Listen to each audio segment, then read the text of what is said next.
Welcome back to infinite place.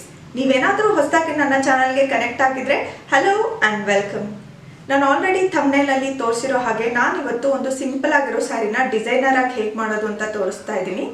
ನೀವು ಮಾರ್ಕೆಟಿಗೆ ಹೋಗಿ ಡಿಸೈನರ್ ವೇರ್ ಪರ್ಚೇಸ್ ಏನಾದರೂ ಮಾಡಿದರೆ ತುಂಬ ಎಕ್ಸ್ಪೆನ್ಸಿವ್ ಆಗಿರುತ್ತೆ. ಅದ್ರ ಬದಲು ನಿಮ್ಮ ಹತ್ರ ಇರೋವಂಥ ಪ್ಲೇನ್ ಸ್ಯಾರೀಸು ಅಥವಾ ಎಲ್ಲಾದರೂ ಕಡಿಮೆ ರೇಟಲ್ಲಿ ಸ್ಯಾರೀಸನ್ನು ತೊಗೊಂಡು ಅದಕ್ಕೆ ನಿಮ್ಮ ಓನ್ ಐಡಿಯಾಸನ್ನು ಯೂಸ್ ಮಾಡಿ ಡಿಸೈನರ್ ಆಗಿ ಮಾಡ್ಕೊಳ್ಬೋದು.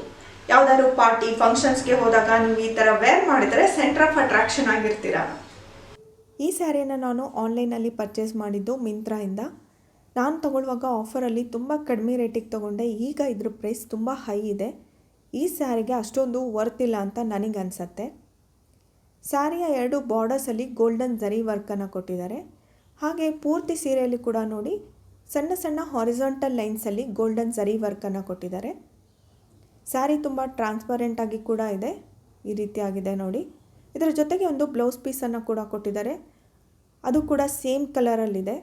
ನಾವು ಯಾವಾಗಲೂ ಡಿಸೈನರ್ ವೇರ್ ಹಾಕ್ಕೊಳ್ಬೇಕು ಅಂದರೆ ಸ್ವಲ್ಪ ಕಾಂಟ್ರಾಸ್ಟಲ್ಲಿ ಮ್ಯಾಚ್ ಮಾಡಿಕೊಂಡ್ರೆ ಅಥವಾ ಬ್ಲ್ಯಾಕಲ್ಲಿ ಮ್ಯಾಚ್ ಮಾಡಿಕೊಂಡ್ರೆ ತುಂಬ ಹೈಲೈಟಾಗಿ ಕಾಣುತ್ತೆ, ತುಂಬ ಅಟ್ರಾಕ್ಟಿವ್ ಆಗಿ ಕಾಣುತ್ತೆ. ಈಗ ಈ ಸ್ಯಾರಿನ ನಾನು ನಿಮಗೆ ಹಾಗೆ ವೇರ್ ಮಾಡಿ ತೋರಿಸ್ತೀನಿ, ನೋಡಿ ಹೇಗೆ ಕಾಣುತ್ತೆ ಅಂತ. ಇದು ಅಷ್ಟೊಂದು ಲುಕ್ಕಾಗಿ ಕಾಣಲ್ಲ ಹಾಗೆ ಇದನ್ನು ವೇರ್ ಮಾಡಿದರೆ. ಈಗ ಇದ್ರ ಮೇಲೆ ಸ್ವಲ್ಪ ವರ್ಕ್ ಮಾಡಿ ನಿಮಗೆ ವೇರ್ ಮಾಡಿ ತೋರಿಸ್ತೀನಿ ಹೇಗೆ ಕಾಣುತ್ತೆ ಅಂತ, ನೀವೇ ನೋಡಿ.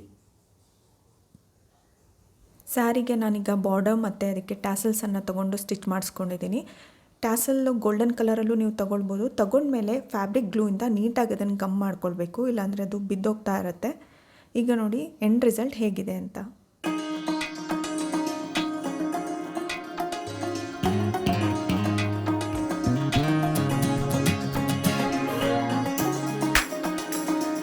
ನಿಮಗೆ ಈ ಎಂಡ್ ರಿಸಲ್ಟ್ ಇಷ್ಟ ಆಗಿದ್ದರೆ ಲೈಕ್ ಮಾಡೋದನ್ನು ಮರಿಬೇಡಿ. Thank you so much for watching.